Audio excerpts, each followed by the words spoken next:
If you look back across the last, say, 1,000 years, what invention truly shifted the bedrock of human knowledge? We often think of the big scientific names, the Newtons, the Einsteins, but if you measure influence by foundational societal change, the answer, at least according to a panel of U.S. journalists in 1999, points to one man, Johannes Gutenberg. That's absolutely right. Gutenberg was voted Man of the Millennium, and the impact of his work is so profound that in 1997, Time Life magazine ranked his invention, the printing press, as the single most important innovation of the entire second millennium. The consensus is, well, it's overwhelming. It is, and the narrative we all sort of grew up with is wonderfully straightforward.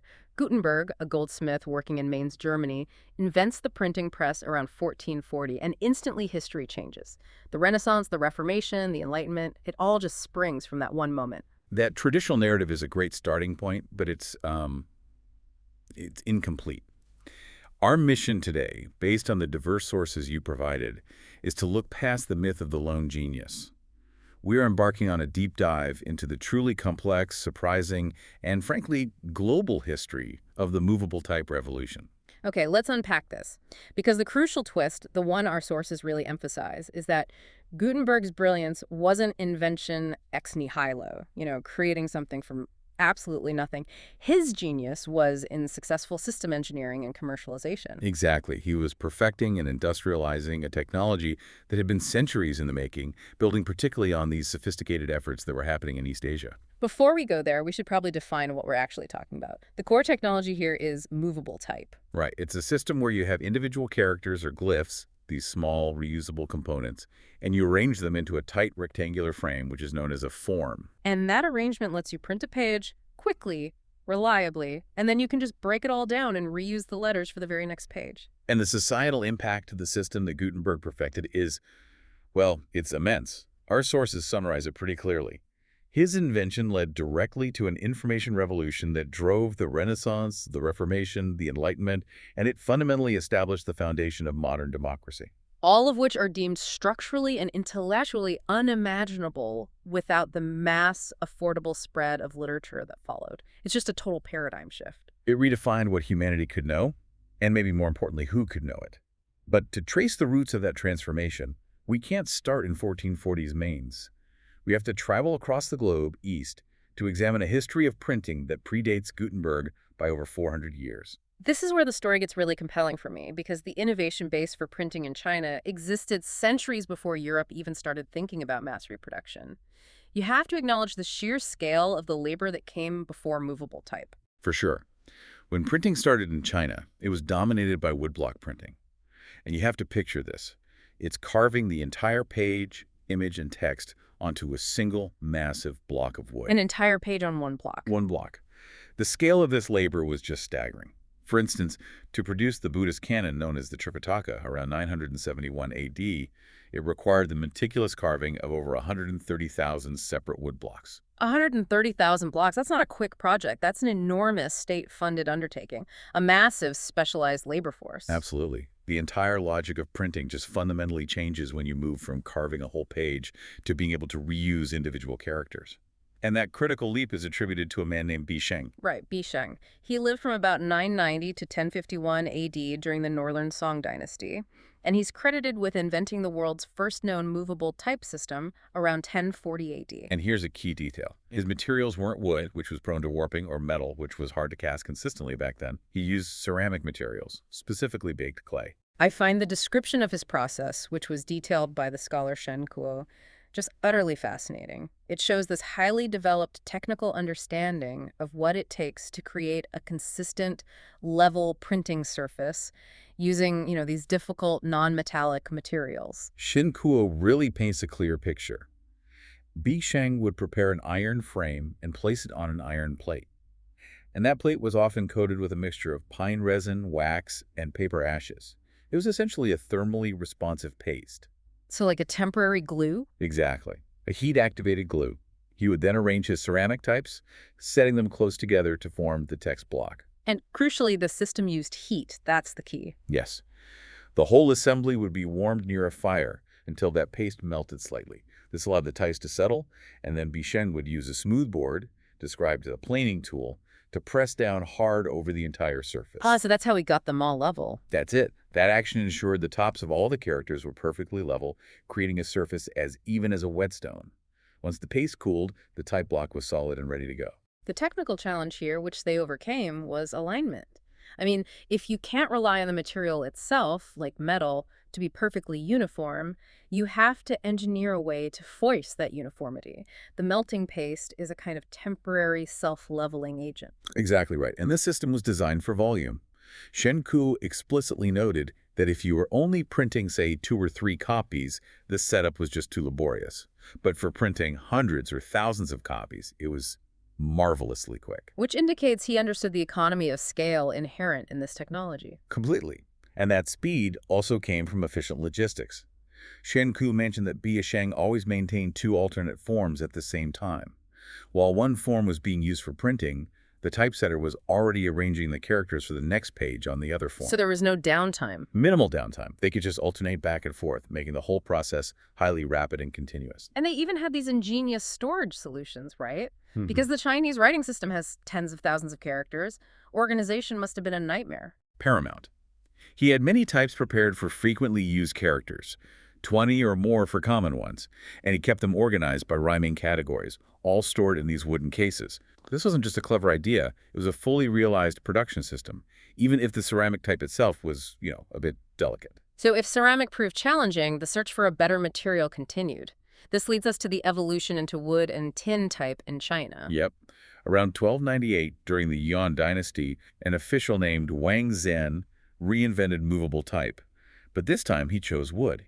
He produced over 30,000 pieces of wooden type to print a 60,000 character book, The Records of Jingdi County. The logistics of managing 30,000 unique wooden pieces must have been just overwhelming. How did he solve that massive indexing and retrieval problem? He was incredibly creative. He used 2 rotating circular tables as trays for laying out his type. They were categorized by a numeric system corresponding with a rhyming pattern on the first table, and then miscellaneous characters on the second. So when the typesetter needed a character, They would simply spin the wheel to the right section and grab the piece. It was an early form of highly efficient, mechanically assisted indexing. It was vital for handling that massive Chinese lexicon. that's phenomenal mechanical organization. But as the sources point out, wood itself had some pretty intrinsic flaws. It did. The natural grain of the wood, combined with the process of repeatedly soaking the type in ink and pressing it, inevitably led to warping, chipping, and unevenness. It made getting that, even as a whetstone surface, extremely difficult over time. And tin wasn't much better. Tin movable type was also largely experimental. The problem there was inking incompatibility. The ink just wouldn't adhere properly to the tin surface. Which highlights this ongoing search for a durable, perfectly shaped, and uniformly ink-receptive material. And the answer, our sources confirm, was metal, which leads us directly to the Korean peninsula. This is the pivotal moment for the global history of printing. While China was struggling with wood's flaws, the Korean Goryeo dynasty adapted these innovations, and they were partly driven by, really, existential pressure. They were intensely focused on preserving their cultural and Buddhist identity during the Mongol invasions of the 13th century. They needed to print large, complex texts quickly and durably. Necessity breeding invention, and this is where the timeline completely blows up the traditional European narrative. It absolutely does. In 1234 AD, the civil minister Cho Yuno was faced with this monumental task of printing the prescribed ritual text of the past and present. He recognized the futility of carving hundreds of thousands of new wood blocks in the middle of a war. So he looked for an alternative, and he didn't reinvent the wheel. He smartly adapted existing Korean industrial technology. Precisely. He adapted techniques used for coin minting, the ability to cast small, precise, identical metal objects to produce 3-dimensional characters using a bronze alloy. He created a full metal movable type system. The pieces were durable, reusable, arranged in a frame, and used to press ink on a paper. So the concept and execution of durable, reusable, metal movable type, the supposed cornerstone of Gutenberg's achievement, was demonstrably established in Korea by the mid-13th century. This isn't just a theory, we have an actual artifact. We do. The oldest extant book printed with metal movable type is the Korean Jikji. It's the anthology of great Buddhist priests' Zen teachings, and it dates precisely to 1377. 1377. Think about that, 1377. That is more than 70 years before Gutenberg began printing his first known items in Mainz. The concept and the implementation were proven in East Asia. Okay, so if Korea had metal type and the Jikji 70 years before Europe, why did the European Revolution happen and why didn't the Korean one create a global explosion? What was the fundamental difference? That is the key question, and it has a few answers. Technically, while Korea achieved metal type, their casting process, which was adapted from cream linting, often produced type that was slightly less uniform and interchangeable than the perfected system Gutenberg would later develop. So the characters in the Jikji show some variation in size and alignment. They do. They had metal type, but maybe not the kind of industrial standardization required for true mass production. That's a crucial distinction. And then there's the complexity of the writing system. That's the second major hurdle. The Chinese ideographic system required tens of thousands of characters. Even the Korean Hangul alphabet, which is phonetic and much simpler, hadn't been invented yet. That happened in 1443. And the final piece is political and commercial. Correct. The spread of movable type in East Asia was often limited, partly due to the massive initial setup cost, but also due to cultural factors. There were reports of a Confucian prohibition on the commercialization of printing at various times. So the technology was effectively locked down. It was often restricted to government, court, or Buddhist use only. A tool of the state, not a public commodity. Gutenberg, on the other hand, entered a world that was primed for commercial exploitation, with a simpler alphabet and a burgeoning capitalist drive. He had the right skills, the right market, and the right moment to turn movable type from a localized, clever innovation into a global, industrialized system. So let's turn to Gutenberg, the entrepreneur and systems engineer. Our sources repeatedly stress that his background as a goldsmith and metalworker from Mainz was absolutely non-negotiable for his success. He just understood precision metalwork, molds, and casting. That metal expertise was his foundation. While he didn't invent the idea of the movable character, he perfected the means of producing identical, interchangeable letters on an industrial scale. His genius was combining and perfecting 5 separate critical elements into one functional mass production system. And it was a system perfectly optimized for the European alphabet, which only required, 70 to 90 characters, including punctuation? A tiny fraction of what was needed in China. It's important to understand these as interconnected innovations, not just a list of items. Let's start with material science, the type and the alloy. Right. He needed small, precise metal blocks. The type that were tough enough to withstand repeated mechanical pressure and could be cast quickly and economically. And for that, he devised a specific breakthrough alloy, a mixture of lead, tin, and antimony. Why that specific mix? And why was it so revolutionary that it lasted for centuries? The material science is just fascinating. Lead provided the bulk and the low melting temperature, which you need for rapid, economical casting. Tin helped the molten metal flow smoothly into the tiny cavities of the mold, but the real genius was the antimony. What did the antimony do? Antimony is one of the few elements that, when alloyed with lead and tin, causes the mixture to expand slightly as it solidifies, rather than contracting like most metals do. Preventing shrinkage. Why is that so vital for type? If the type shrinks, the resulting character will be fuzzy, or it won't fill the mold completely, leading to an imperfect face. The antimony ensured the alloy pressed tightly against the mold walls as it cooled, resulting in a character with sharp edges and a perfectly clean face. And it made it harder, too. Exactly. It greatly increased the durability of the type compared to pure lead or tin, meaning it could withstand massive repeated pressings. This alloy remained the industry standard for 550 years, until the age of modern phototypesetting. 550 years. That's a testament to his material perfection. Staggering stability. But as we discussed with Korea, a good material isn't enough. You need consistency. And the second, and perhaps most critical breakthrough, was the hand mold. What our sources called the real key to mass production. And it was far more complex than any simple coin or bullet mold. Its function was contradictory. It had to be infinitely adjustable horizontally while being absolutely rigid vertically. Adjustable horizontally because European letters have wildly different widths. A narrow I or a comma takes up much less space than a wide M or W. Right. The mold needed changeable jaws or sidewalls to accommodate those widths, allowing the typesetter to quickly move from casting a wide character to a narrow one. But the most difficult part was ensuring that every single piece cast, regardless of its width, maintained the exact same height. This is what they called registering.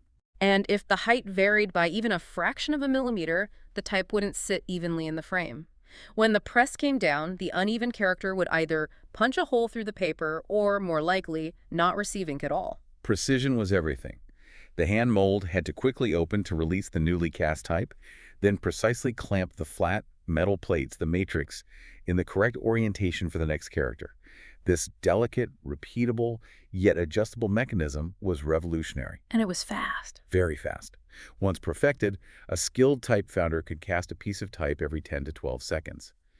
This high-speed, standardized production line for interchangeable parts is why Gutenberg scaled where his Asian predecessors couldn't. Okay, now for the physical machinery, the third breakthrough, the press itself. People often picture this as a uniquely new invention, but Gutenberg was actually adapting something centuries old, wasn't he? He was a brilliant adapter. He took the basic design of the agricultural screw press, which is common all over Europe for pressing grapes for wine or olives for oil. He retrofitted it, beaking up the wooden frame and mechanism to apply the immense, even mechanical pressure needed to transfer ink cleanly onto paper.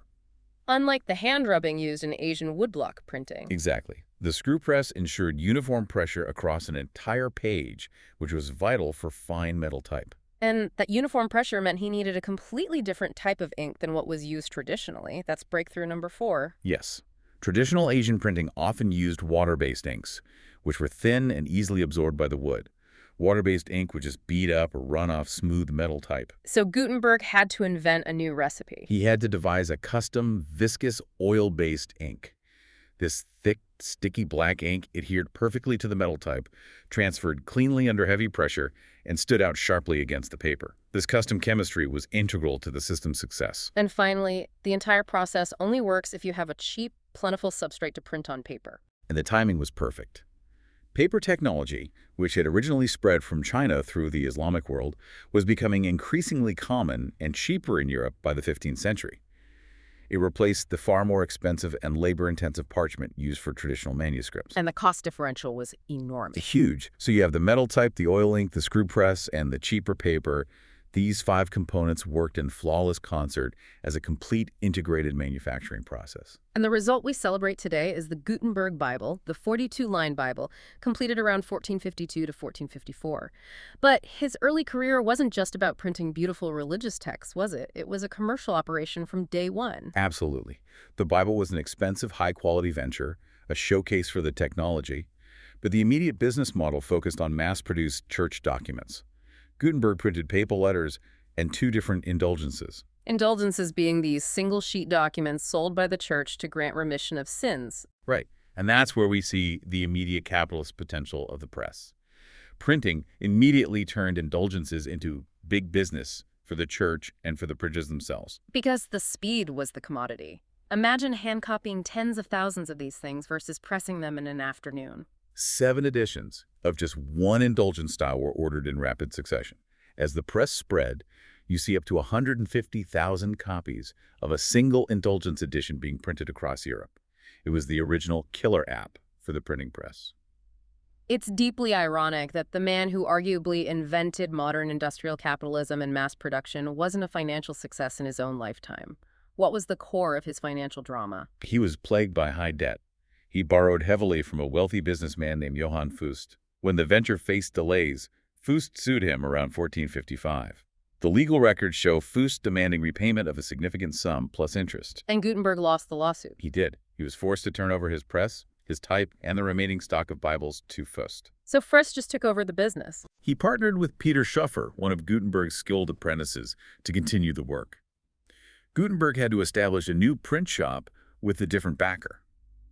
Ironically, this whole legal drama, the court records detailing his equipment and processes, is the primary reason we have so much information about his early activities today. His lasting fame is far greater than the stability of his contemporary bank balance. Much greater. So Gutenberg creates the technology, but the true information revolution, the explosion of books and ideas, only happens because his monopoly was quickly shattered after that lawsuit. The technology dispersed with unbelievable speed. Once the secrets of the hand mold and the alloy were out, diffusion was exponential. Initially, the technology was spread by emigrating German printers who had worked for Gutenberg or Fust, and later by foreign apprentices who learned the craft in Germany and took their knowledge back home. The timeline just speaks for itself. Look at the rapid succession of major centers. Cologne in 1466, Rome in 67, Venice in 69, Paris in 70. And then it moves east to Buda and Krakow in 1473, and across the channel to London in 1477. The penetration of the technology was immediate and broad. Barely 30 years after the Bible, by 1481, the Netherlands already had print shops in 21 different cities and towns. And Italy and Germany each had presses operating in around 40 different locations. This wasn't a centralized revolution. It was decentralized capitalist competition. And this decentralized competitive diffusion led to a massive increase in output, fundamentally transforming the physical availability of knowledge. The quantitative shift is staggering. By the year 1500, which is the end of the incunabula period, the era of the earliest printed books, it's estimated that 236 towns in Europe had established operational presses. And the output in that 50-year window. An estimated 20 million books were printed for a European population of maybe around 70 million at the time. 20 million books in 50 years. That volume is just incomparable to the age of manuscripts. And it only grew from there. It rose tenfold in the following century, reaching between 150 and 200 million copies in the 16th century. To put that in perspective, the number of books produced in the first 50 years of printing probably surpassed the total number of books produced by all scribes in Europe during the previous 1,000 years. Wow. Geographically, Germany and Italy remained the absolute centers of this burgeoning industry, right? In terms of both quantity and quality. Italy was a powerhouse. Printing presses were established in 77 Italian cities in the 15th century alone. Venice, in particular, was the intellectual and commercial hub of about 30% of all Italian printers. Its location made it perfect for distribution. Its location, its sophisticated banking, its trade networks. It was the perfect engine for distributing printed material across Europe. It was in Venice that the first sheet music was printed from movable type in 1501, and Florence saw the earliest printing in Greek in 1471. Which shows how quickly the technology adapted to specialized intellectual needs beyond just Latin texts. What about at the edges of Europe? How quickly did the press respond to local linguistic identity? Very quickly in some regions. In Eastern Europe, for example, the press reached Buda, Hungary in 1472, and Krakow, Poland in 1473. But one fascinating detail comes from Croatia. They produced the Missale Romanum Glagolitis in 1483. And what's significant about that? It was the first missal in Europe not printed in Latin script. It used the Old Church Slavonic Glagolitic script. This happened just 28 years after the Gutenberg Bible. So print wasn't just a vehicle for centralized church Latin. It was immediately harnessed to solidify and promote local linguistic and cultural identity. Immediately. And the press traveled far beyond Europe, too, following colonization and trade routes. The timeline for the Americas is relatively swift, following the trail of the Spanish Empire. The first printing press in the Americas was established in Mexico City in 1539 by Juan Pablos. And what's often overlooked is that this press immediately printed texts in Spanish and in the native language, Nahuatl. Primarily for religious instruction and grammar guides. Yes. And Lima, Peru, followed in 1581. In fact, throughout the 16th century in Mexico, over 31% of locally produced imprints were in native Indian languages. So the press was instantly a tool for both assimilation and preservation of local tongues. And the diffusion to Africa and Asia was a bit slower, suggesting that the economic and political context often dictated adoption rates more than the technology itself. That's a crucial point. Fez, Morocco, saw Jewish printers establish a press in 1516, mainly for religious texts.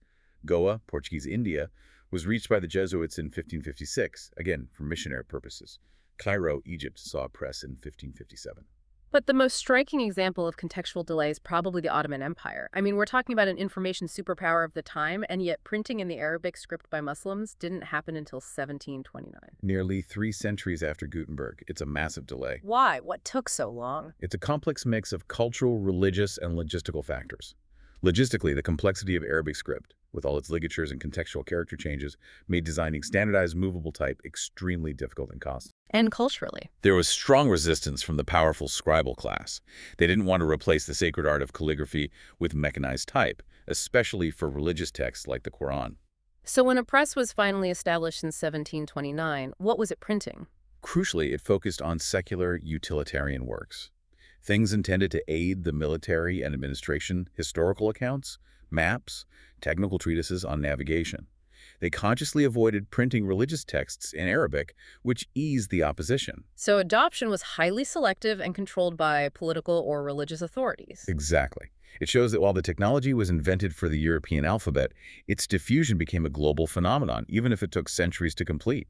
The old-style press was still being introduced to places like Tahiti in 1818 and Hawaii in 1821. A diffusion process that took almost 400 years to span the globe. And by the time it reached those distant shores, industrialization was already remaking the process back in Europe.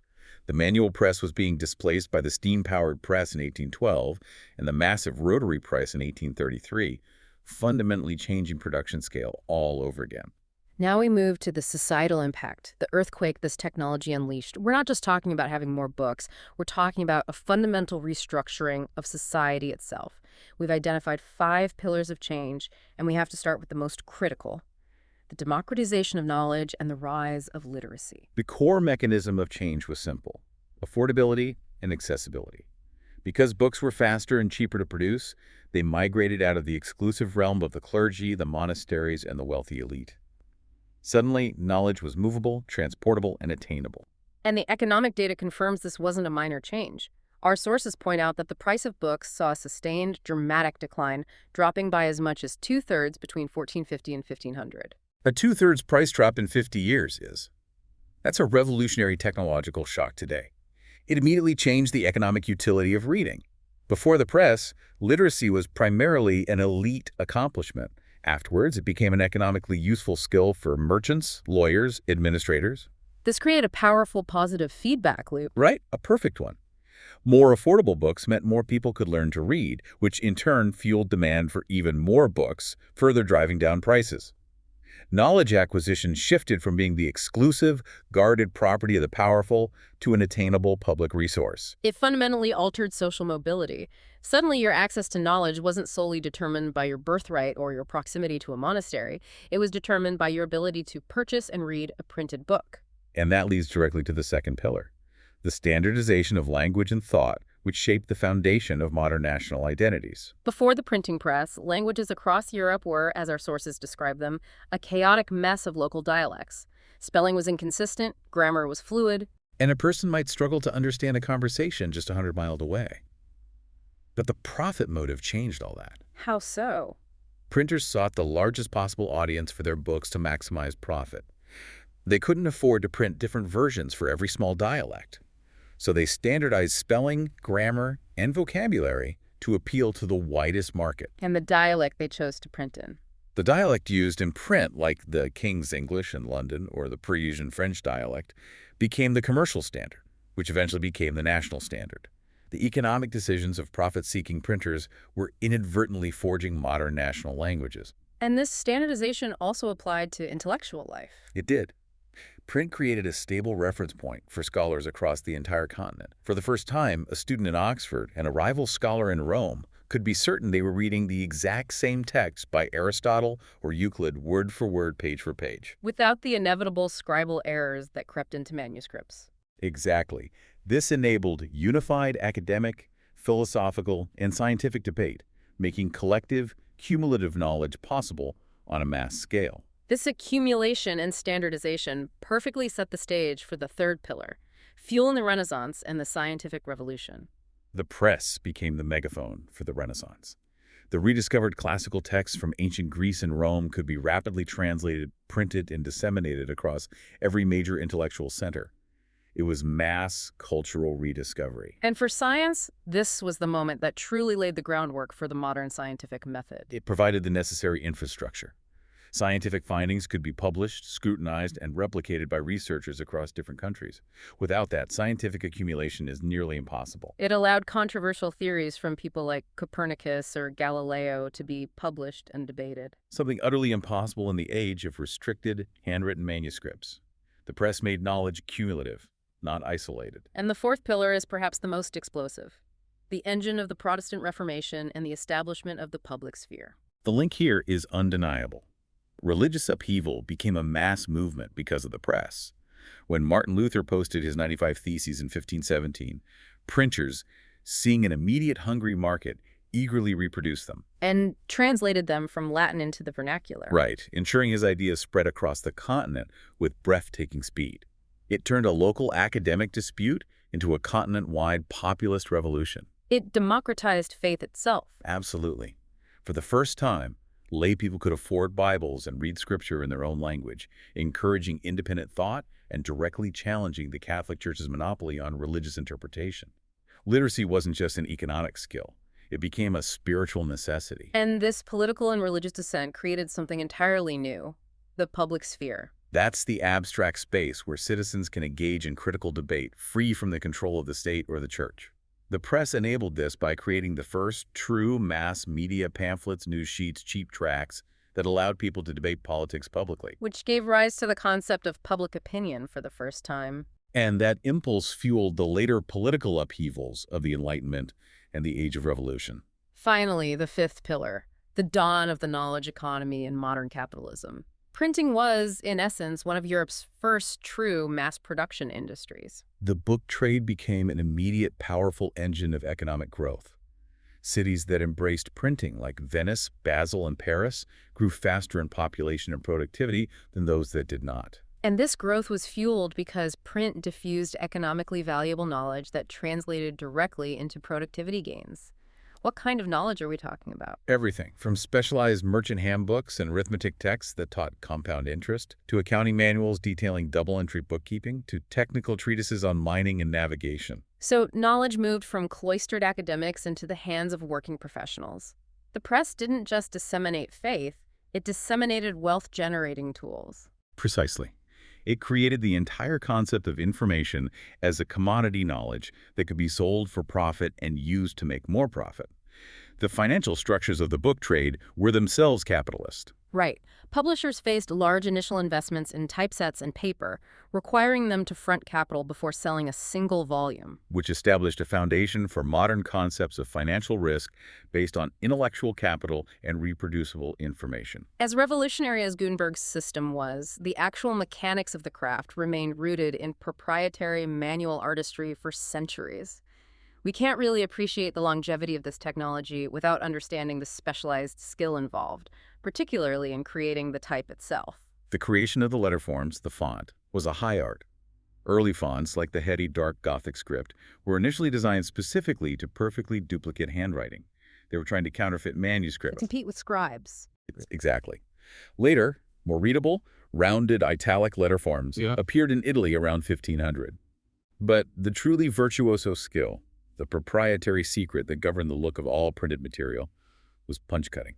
That's where artistry met metallurgy. It was. This process involved the meticulous hand engraving of a hard metal punch, a relief master mold for each individual character. This was the unique work of a single artist, often conducted in secret. They required adjustments on the order of 0.00001 inch. It's hard to grasp that level of manual precision. For the first 400 years of the printing revolution, the quality of every printed letter depended entirely on a craftsman using hand files and scrapers to create that master punch. And the necessary mechanization, pantographs, and high-speed rotary cutters didn't arrive until the 19th century. The fact that the process remained manual for so long just underscores the technical difficulty and proprietary nature of the trade. That secrecy and proprietary nature actually lead us directly to a fascinating area of modern research. If the traditional story is that Gutenberg perfected the reusable punch and matrix hand mold right away, then all typecast from that matrix should be nearly identical. But new evidence, using modern digital forensics, suggests that the earliest European printing didn't quite adhere to that mechanical perfection. The secrecy surrounding the craft meant no clear technical manuals were left behind, so researchers have to look at the artifacts themselves. Okay, so detail the findings of physicists like Blaise Aguirre A. Arcus and librarian Paul Needham from the early 2000s. What did their digital analysis reveal? They used high-resolution digital scans and complex analysis techniques, shining light through early documents like the Calixtus III Bull of 1456. They were looking for inconsistencies, the tiny, subtle variations that a perfect punch and matrix system should eliminate. And the results were surprising, especially with simple, repeated characters. Yes. They found minute but measurable irregularities in simple characters hyphens, and particularly in common letters like the lowercase n.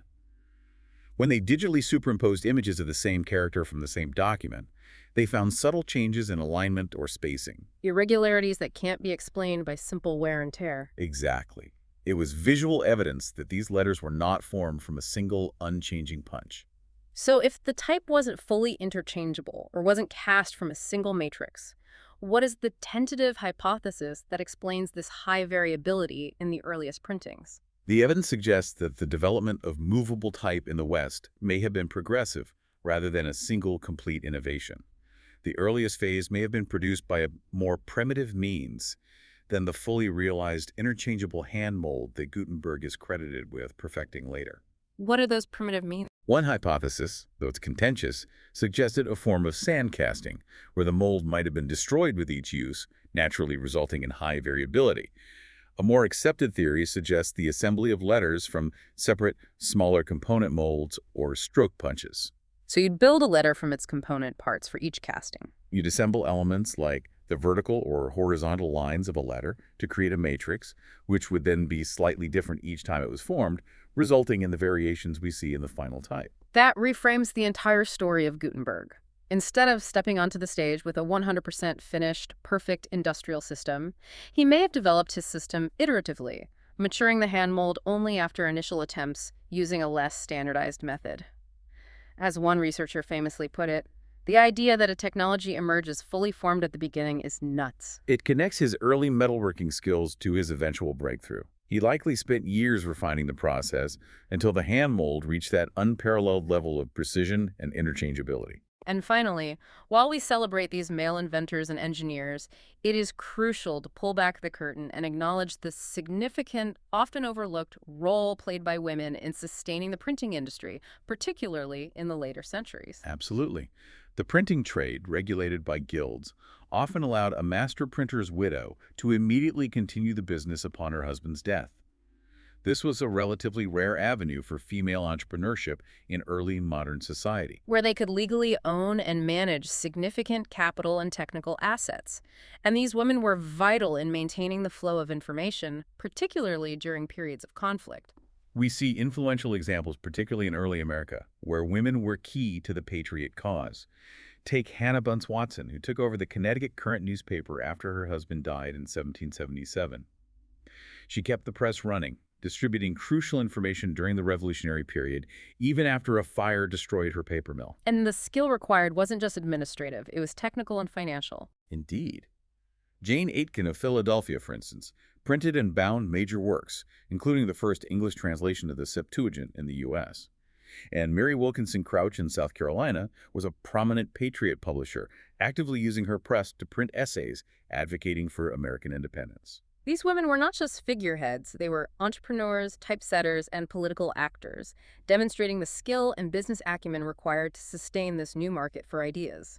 The system that Gutenberg engineered, the old-style press, relying on manual casting, inking, and screw-driven, pressure-dominated print production for over 350 years, a stunning testament to the perfection of its original modular design. But eventually, industrial scale eclipsed manual artistry. As we noted, the manual press was displaced by machines that radically departed from Gutenberg's design, the steam-powered press in 1812 and the massive rotary press in 1833. These innovations marked the completion of a global diffusion process that transformed production yet again. When we look back and synthesize the legacy of this revolution, it's clear that Gutenberg's final perfect contribution was not just mechanical. It was the transformation of society from one based primarily on physical labor and land ownership, who owns the soil, to one built on intellectual capital, who owns the knowledge. The press made knowledge cumulative, standardized our very means of communication, and created the market for ideas that fueled centuries of progress. The constant thread, from Bischeng's ceramic type in 1040 to the Korean metal press of 1377 to the industrial scale of Gutenberg's system spreading across 236 European towns by 1500, is the ability to mass produce and share information. He fundamentally set humanity on a path toward greater autonomy and learning and self-expression. So here is the provocative thought for you to carry forward, tying this history to our present day. Gutenberg's revolution, particularly its democratizing effect, hinged on mechanical innovation leading to competition and decentralized diffusion. Right. Remember that competition in the market for ideas led to sustained price drops and massive accessibility. Contrast that with the initial constraints on knowledge we saw in the past, the Confucian prohibitions in Asia, that localized type, or the Catholic Church's early control over indulgences. Information was controlled by centralized power. Today, we live in a new age of information, one based on digital type and instantaneous diffusion. But this age is also characterized by intense concentration of power, where a few massive global companies control the primary platforms, algorithms, and infrastructure that deliver that information. They are the new gatekeepers. So if the freedom and democratization of knowledge in 1450 hinged on competition and the physical dispersion of the presses, what does the intense concentration of power in modern cutting-edge information technologies mean for the long-term sustained democratization of knowledge? The interaction between technology and competitive market structure was key to the first information revolution. What does that historical context tell us about protecting the autonomy of knowledge in our current concentrated age? Something to mull over until our next deep dive.